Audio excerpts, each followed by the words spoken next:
அணில் ராகி சேமியா வச்சு இன்றைக்கி ராகி சேமியா உப்புமா செஞ்சு காமிக்க போகிறேன். வாங்க வீடியோக்குள்ளே போவோம். இந்த உப்புமா வந்து அவ்வளவு ஹெல்த்தியானது, ஆரோக்கியமானது.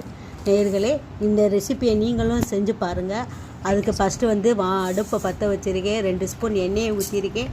கடுகுளுந்தம் பருப்பு போடுறேன். அதோட நம்ம நிலக்கடலை பருப்பு இருக்குது பார்த்தீங்களா, அது ஒரு பிடிச்ச படிக்கு போடுறேன். பச்சைக்கடலை தான் போடுறேன்.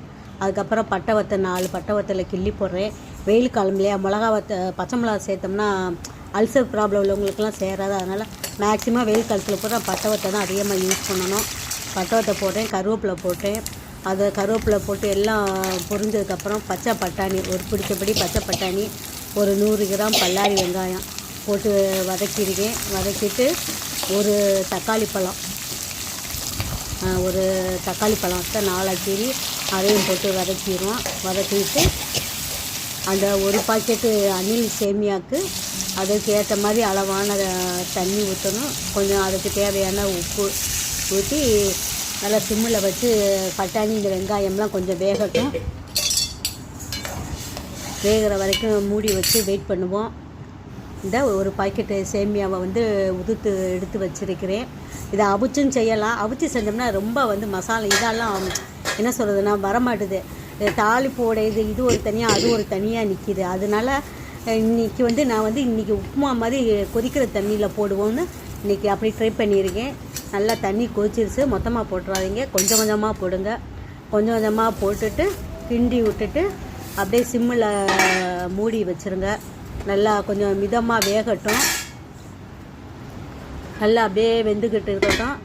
ஒரு திரும்ப வந்து 2 நிமிஷம் செஞ்சு திரும்ப எடுத்து திரும்ப பெரட்டி விடுங்க. பெரட்டி விட நல்லா உடையாமல் பெரட்டி விடுங்க. தண்ணி வந்து இது ரொம்ப இழுக்காது. தண்ணி ரொம்ப ஊற்றிட்டோம்னா அப்புறம் ரொம்ப குழஞ்சி போயிடும். அதனால் அளவான தண்ணியாக ஊற்றுங்க. இப்போ ஒரு கப்பு இருக்குன்னா அதுக்கு ஒரு 2 கப்பு தண்ணி ஊற்றுனா கரெக்டாக வரும். இது ரெடி ஆயிடுச்சு. நல்லா மிதமான தீயில் வச்சு நல்லா கொஞ்சம் வெந்துருச்சு. பட்டாணி வெந்துருச்சு, வெங்காயம் போட்ட எல்லாமே நல்லா வெந்துருச்சு. கொஞ்சம் தண்ணி வற்றட்டும். வற்றுற வரைக்கும் வெயிட் பண்ணுவோம். வற்றிடுச்சு. அதோடு நான் இந்த பக்கம் என்ன செஞ்சுருக்கேன்னா, ஒரு சின்ன கேரட்டை வந்து திருவி வச்சேன் பார்த்துக்கோங்க. கேரட்டையும் கொத்தமல்லி தலையும் திருவி வச்சுருக்கேன். அதை 2ஐயும் வந்து அப்படியே இறக்க போகிறப்ப இதோடு நம்ம போட்டுருவோம். ஆமாம், கொத்தமல்லி தலையும் கேரட்டும்லாம் வேகணும் தேவையில்லை. இந்த சூடே வந்து அதுக்கு போதும். அப்படியே சுட சுட இப்போ அப்படியே பரிமாறலாம். அவ்வளோதான் நேயர்களே, ஆரோக்கியமானது. இதிலே புரோட்டீனுக்குரியது இருக்குது.